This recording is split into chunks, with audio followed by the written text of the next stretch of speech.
अरावली ने क्या बिगाड़ा? दरअसल ये सवाल इसलिए उठ रहा है क्योंकि सुप्रीम कोर्ट ने अरावली की नई परिभाषा बताई है, या फिर कहें कि कानून को सख्त करने के लिए एक पैमाना तय कर दिया है। उस पैमाने पर बवाल मचा हुआ कि इस पैमाने को अगर जमीन पर लागू किया गया तो अरावली की पहाड़ियों में कटाई और ज्यादा होगी, या फिर नियम सख्त होंगे तो कटाई, अवैध खनन यहाँ पे रुक जाएगा। इस पर हम लोग चर्चा कर रहे थे, अलग अलग राय निकल कर सामने आ रही थी।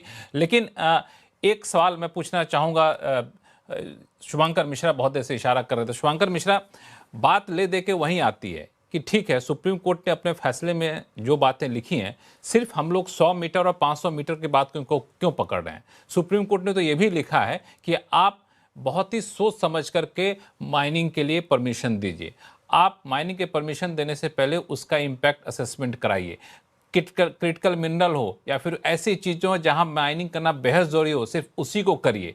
कोई नई लीज आप मत दीजिए। जब ये सारी बातें सुप्रीम कोर्ट कह ही रहा है, फिर और क्या चाहिए? लक्ष्मण जी, देखिए, मैं दो नोक जो हमारे राजनीतिक दलों के प्रवक्ता हैं उनकी बातों से ही बात उठा रहा हूं। सबसे पहले जो गोपाल कृष्ण जी ने बोला, मैं उनकी बात से सहमत हूं कि सरकार अपनी तरफ से जो भी कार्रवाई कर रही है वो सुप्रीम कोर्ट के जजमेंट के अनुसार है, और हमें इस सरकार को भी समय देना चाहिए कि उसको कैसे इंप्लीमेंट करती है। मैं इससे इत्तेफाक रखता हूं, मुझे इससे कोई दो राय नहीं है। दूसरी बात है जो हमारे निशांत जी ने बोली। निशांत जी अरावली को पिता सदृश बता रहे थे, और मुझे ये ताज्जुब हो रहा है कि किस तरीके से इनकी सत्ता रहते हुए, क्योंकि 1975 से 2019 का जो डेटा था जिसमें 8% अरावली गायब हो गई, निशांत जी की ही पार्टी की सरकारें तकरीबन हर राज्य में थी। तो ये पितृहंता होकर कैसे मतलब आज अपना पक्ष बदल रहे हैं? वो खैर ये राजनीतिक मजबूरियां हैं। निशांत जी बड़े ही विद्वान व्यक्ति हैं, और राजनीतिक मजबूरियां कुछ नहीं कर सकते हैं। ये पितृहंता देखिए, इलीगल माइनिंग गलत है। निशांत जी आपके पास आता हूं, निशांत जी आपके पास आता हूं, इसके बाद सीधा आपके पास आऊंगा। आपके भी राज्य में लीगल माइनिंग हुई थी, अब आपकी राजनीतिक मजबूरी है, आप बोलिए, कोई दिक्कत नहीं है।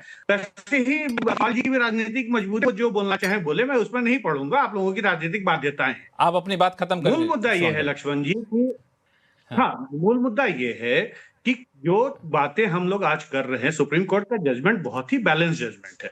प्रॉब्लम सिर्फ और सिर्फ ये है कि क्या वो ग्राउंड पे इंप्लीमेंट हो रहा है। और जो बातें मैंने पहले उठाई कि क्या हम गांवों की तरफ जा रहे हैं, पुष्प गुप्ता जी ने बहुत सारी स्कीम्स की बात की, आखिर उन स्कीम्स की वजह से क्या हमारा पलायन रुक रहा है? क्या हम बड़े शहरों की तरफ मूव नहीं कर रहे हैं? आखिर हमारे बड़े अस्पताल कहां बन रहे हैं? क्यों नहीं हम उनको छोटे जो हमारे ग्रामीण अस्पताल हैं उनमें हम अच्छी व्यवस्थाएं दे पा रहे हैं? तो आप अगर इसको जब तक मैक्रो लेवल पे नहीं देखेंगे, जब तक आप नीचे के स्तर तक जाकर सुविधाएं नहीं देंगे, आपको विकास के इस मॉडल की जरूरत पड़ती रहेगी। मेरा पूरा प्रश्न इस मॉडल के ऊपर है, जिस मॉडल को, क्योंकि ये मॉडल, और ये मॉडल क्यों है, एक सेकंड, बस केवल 30 सेकंड लूंगा। ये मॉडल इसलिए है क्योंकि बिग टिकट प्रोजेक्ट में बिग कमीशन है। सिंपल सा, मैं और कौन ले रहा है, क्या ले रहा है, मैं नहीं बोलूंगा। हर जगह लोगों के घरों से पैसे बरामद हो जाते हैं, कभी जज साहब के घर से, कभी नेताजी के घर से, कभी ठीक है। निशांत आनंद जी, ये अरावली की अवैध खनन जो है सिर्फ भाजपा की सरकार के कार्यकाल में नहीं हुआ, आपकी सरकार के कार्यकाल में हुआ, जैसा कि शुभंकर बता रहे हैं। आप कुछ बोलना चाह रहे थे। देखिए, सुप्रीम कोर्ट के दो ऑर्डर का जिक्र करूंगा। एक है 29 अक्टूबर 2002। सुप्रीम कोर्ट ने कहा था, क्लियरली मेंशन किया था कि इको सेंसिटिव एरियाज अरावली में माइनिंग नहीं करी जाएगी। 9 मई 2024 को सुप्रीम कोर्ट ने फिर से कहा, दिल्ली, हरियाणा, राजस्थान, गुजरात में अरावली बीच पे किसी भी प्रकार की माइनिंग नहीं करी जाएगी। जब कांग्रेस की सरकार थी, हमने कोई भी कोर्ट को मिसयूज करके जजेस को पैसे देके घर से कैश बरामद नहीं होता था। हम कोई इलीगल बैनिंग को लीगल बैनिंग कराने के हक में नहीं थे। पॉइंट नंबर 1 समझना जरूरी है। शुभांकर जी, आज इलीगल माइनिंग को लीगल करने का तरीका करा जा रहा है। आपको समझना जरूरी है, बहस इलीगल माइनिंग की नहीं हो रही सिर्फ। ये जिस तरीके से 91% जो अरावली हिल्स है, कैसे भारतीय जनता पार्टी उसको इलीगल माइनिंग जेन्युइन कराने के तरीके से करा रही है, ये कुछ भी नहीं छोड़ेंगे। कांग्रेस की सरकार ने कभी भी सुप्रीम कोर्ट को मिसयूज करके पूरे पहाड़ों को खत्म करने का आदेश ना दिया, ना उसके हक में दी। गोपाल कृष्ण अग्रवाल जी, ठीक है, खत्म करना चाह रही है। निशांत जी, मैं आप ही के सवाल को आगे बढ़ा रहा हूँ। गोपाल कृष्ण अग्रवाल जी, मैं बहुत ही सिंपल सा सवाल पूछता हूँ। मैं ना तो पुष्प गुप्ता जी की तरह, ना तो मैं संगीता जी की तरह बहुत विशेषज्ञ हूँ, और ना तो राजनीतिक प्रवक्ता हूँ। मैं तो एक आम इंसान हूँ। मैं आपसे पूछता हूँ कि अगर हम ये कह दें कि अरावली में चाहे अलाउड एरिया में हो या फिर जो रिस्ट्रिक्टेड एरिया हो, कहीं भी किसी भी तरह की कोई माइनिंग नहीं होगी। इससे हमारा क्या बिगड़ जाएगा? बिल्कुल, अभी तो सुप्रीम कोर्ट का स्पष्ट ऑर्डर है कि कोई भी नई ऑर्डर ये भी है कि जो माइनिंग चल रही है उसको जारी रखा जाए। सुप्रीम कोर्ट ने ये भी कहा है। मेरा सवाल है कि वो भी क्यों जारी, बंद करिए ना। यहाँ पर लोग देख रहे हैं, सांस लेना मुश्किल हो रहा है, इतना घुटन हो रही है, पानी का जल स्तर नीचे गिरता जा रहा है, हम किसी भी तरह की माइनिंग नहीं करेंगे, ऐसा कहने में क्या दिक्कत है? उसको भी जो एग्जिस्टिंग लाइसेंसेस दिए हुए हैं या जो कर रहे हैं उसको भी रेगुलेट करने की बात हो रही है। उसमें भी बात किया कि उसको भी रेगुलेट करना और एक ट्रांसपेरेंट पॉलिसी लेके आना है।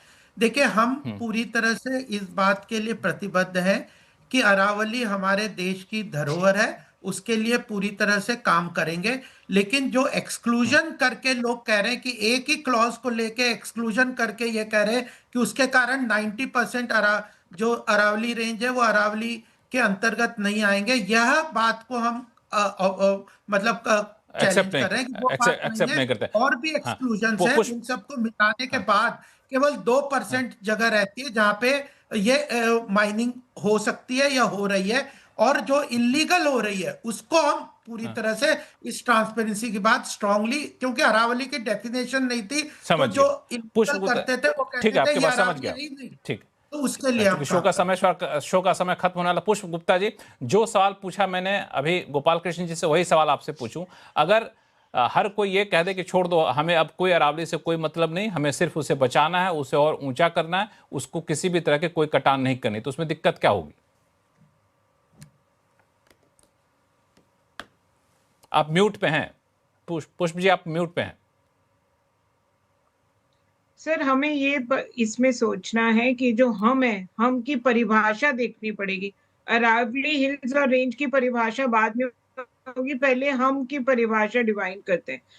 हम सरकार, हम भी आ जाते हैं, जो सरकार प्रेजेंट है, चाहे वो जुडिशरी है। निशांत जी ने बड़ी क्लियरली मुद्दे को भटकाते हुए कैश ले लिया, जजेस को पैसे देने का दे दिया। यही कारण है सर जिससे हमारी डेवलपमेंट इंडिया की जो होनी चाहिए थी अभी तक नहीं हुई है।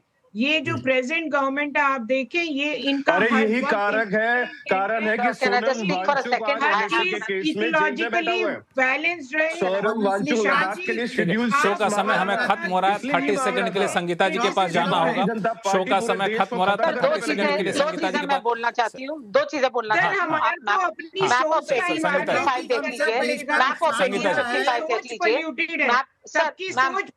हूँ। मैम एक सेकंड, मैप ऑफ 1855 देख लीजिए, जिसमें बड़ क्लियरली मैप किया हुआ है अरावली, उसमें खसरा नंबर तक दिया हुआ है, आपको कोई उसके ज्यादा एम्बिग्युइटी नहीं है। आपके दूसरी बात मैं पूछना चाहती हूँ, 1,47,000 स्क्वायर किलोमीटर आपका कैसे कैलकुलेशन है?